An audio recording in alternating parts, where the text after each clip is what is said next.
So I know this is an HR conference. I also know that a lot of y'all probably are in that part of your career. You're like, maybe I don't want to work for the man anymore and I want to run my own thing.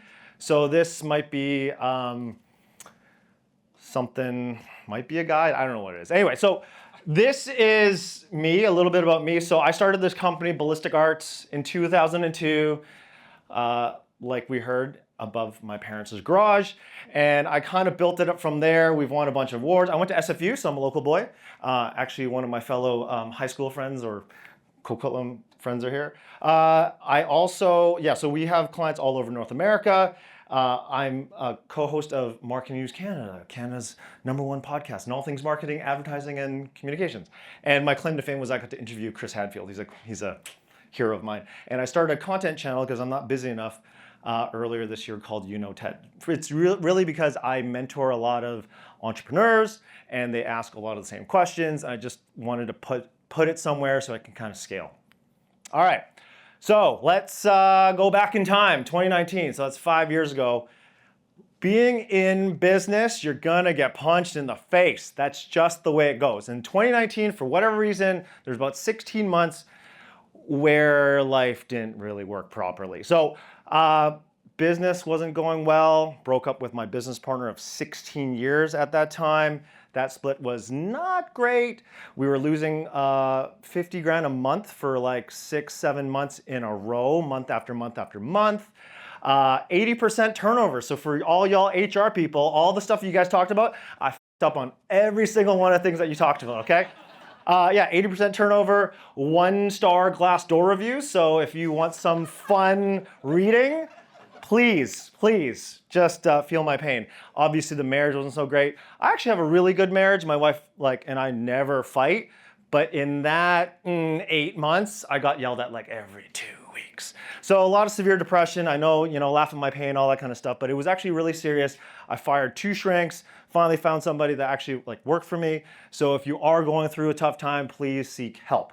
Either way, something that Papa Lau, my dad, would always say, Ted, this is the word for crisis in Chinese, okay?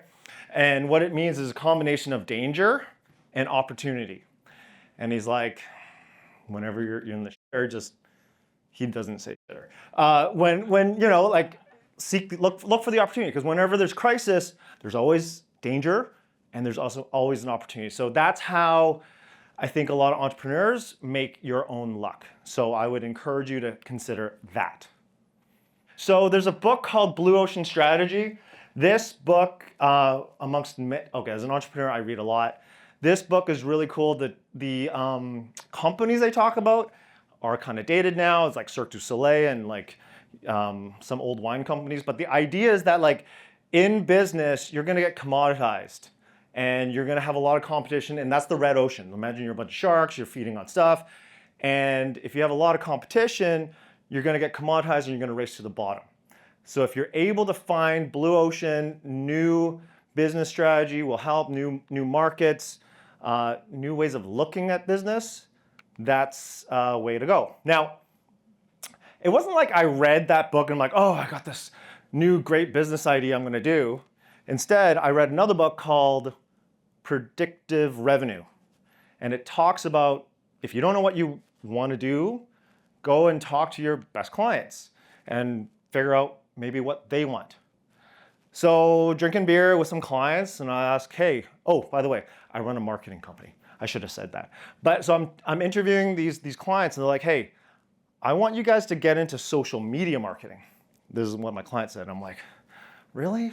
Why? I fucking hate social media. This is terrible. Why would you want me to do that? He's like, well, you guys do really good branding and creative, but whenever we give that to our digital marketing people, it just kind of goes into a black hole. We don't know what's going on, and we're paying thousands of dollars a month for that, and we're getting nothing.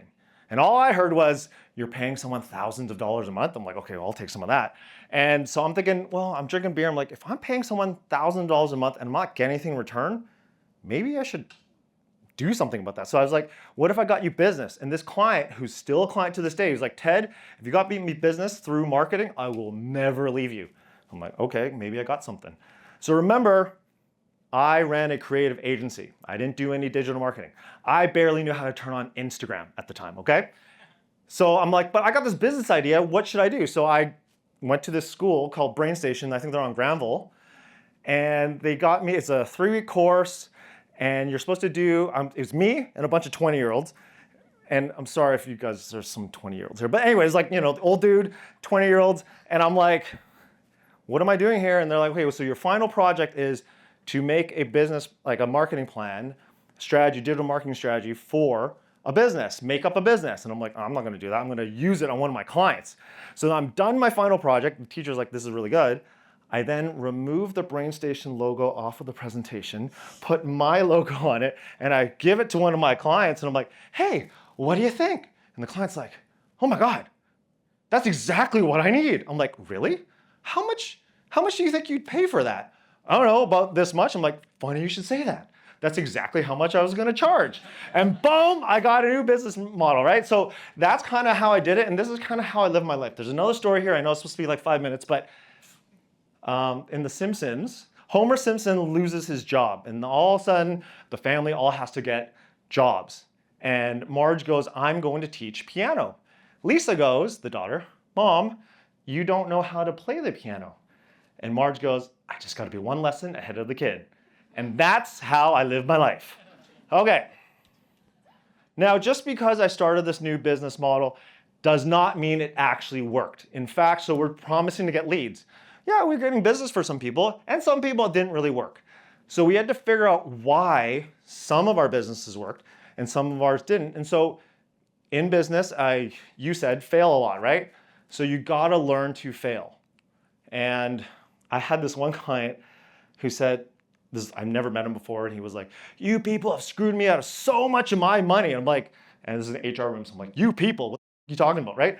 But he was like, but he meant that like a lot of marketing people were wasting money and he wasn't getting a return.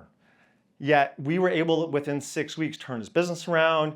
Like 80% of all his business comes from what we do now. And I'm trying to figure out how come this angry dude, somehow we succeeded and those people didn't. So it's like a lot of trial and error. I had another client come to us, they build like playgrounds for schools. And she came to me and she's like, I want to start a podcast, Ted. Can you make me a podcast? I'm like, for playground manufacturers? Like, who's going to listen to that?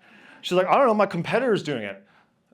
Well, if your competitor jumps off a bridge, are you gonna, like, right? That's what I was thinking. I'm like, well, is that gonna make you any money? She's like, no. I'm like, well, what if I got you marketing that actually would make you money? She's like, you can do that? And boom, yeah, and we're helping them do that. So what I realized was that most of my companies that we were really successful working in, they're in the B2B space. And they hate marketing and they hate marketers. They're like, literally, like, you people have wasted so much of my money. So, but I realized they like to make money. So for them, they're not really precious about their brand. They just want to make sure that the marketing actually is a means to an end. And so that's what we kind of figured out. So we started building a formula. Marketing, you need marketing to make you money. You can't eat likes. That was the thing that I kind of realized, that like a lot of, someone's laughing, so I think y'all know what I'm talking about. I'm gonna move on. Okay, so I have a few lessons. So if you're planning to start your own entrepreneurial journey, lesson number 1, you're not what you do. You're not your career. You are not your business. You're not your successes nor your failure. You are your character and who you are being in this present moment. Number 2, story of my life. Building the plane while flying it. This kind of happens with most entrepreneurs I know. Sorry, I'm kind of blocking views here. But like a lot of times there's a lot of experimentation. There's a lot of entrepreneurs that are nodding because you're gonna do that, and that's okay. Number 3, failure. Oh, I remember doing this. I have a lot of mentors. I'd be like crying at a mentor. I lost all this money. And he's like, Ted, failure is the tuition that we pay. I have no MBA. I barely made it out of SFU, right? And like the degree, who said the degree? It was you, right? Yeah. So the degree thing, I don't hire people because of their degree. I don't give a shit. Like, I want to look at their portfolio, how they are, how they're going to fit in my culture. That's what I want to do. And I had to learn that, right? So this whole thing about, like, we had a goal at the beginning of 2020 to open the West Coast US. Failed here, here, here, here, like all these cities, all the way down south, and now we're in LA. But it took a lot of failing. Lesson 4, you are unstoppable. The only person that can stop you from doing what the hell you ever want to do is yourself. That's basically it. Now, okay, we're not gonna go football. Where's the football person? There was a fantasy league person. Anyway, there she is. Okay, like you might not be Lamar Jackson. Okay, I get it. But in terms of your career, business, your ideas, no one is stopping you. It's gonna just be you. This one, be do have. Another mentor. I used to live this way. If I have this thing and I'll do this and I'll be this person. It doesn't work that way. You gotta be that now, do this, and then have that. I don't know, I had a mentor like kind of punch it in my head and it finally worked. Okay, so I just encourage you to think that. It's number 6, that was a 6-pack, see, number 6. No one knows what they're doing, and that's okay. There's a thing that people talk about, imposter syndrome, blah, blah, blah, blah. Have you ever noticed that everyone has imposter syndrome? Yeah, because no one knows what they're doing. Like someone asked me earlier today, like, well, what's your kid want to do? I'm like, she's 15. I'm 40 something. I still don't know what I want to do, right? So that's okay. And running your own show, that's the ball game. And number 7, this one, which I think you heard a lot tonight, take risks, embrace uncertainty. Tomorrow is not promised to, it says no man, sorry, it's a meme. It's not promised to anybody, okay? And you don't risk it, you don't get the biscuit. And this one I love is, I know it's Wayne Gretzky, but like, you miss 100% of the shots you don't take. You have one life, do something. And then I'm gonna end here, pivot, just do it. This is supposed to animate, but it doesn't matter. So that's it, that's me. It's time for drinks. Oh, also, if you are looking to start your own thing, you have like, I don't know where the fuck I'm gonna go. Here's my calendar. I like do it for free, I don't care. I wanna help other people try to live their dreams. Okay? I love you, have a good night. Thank you.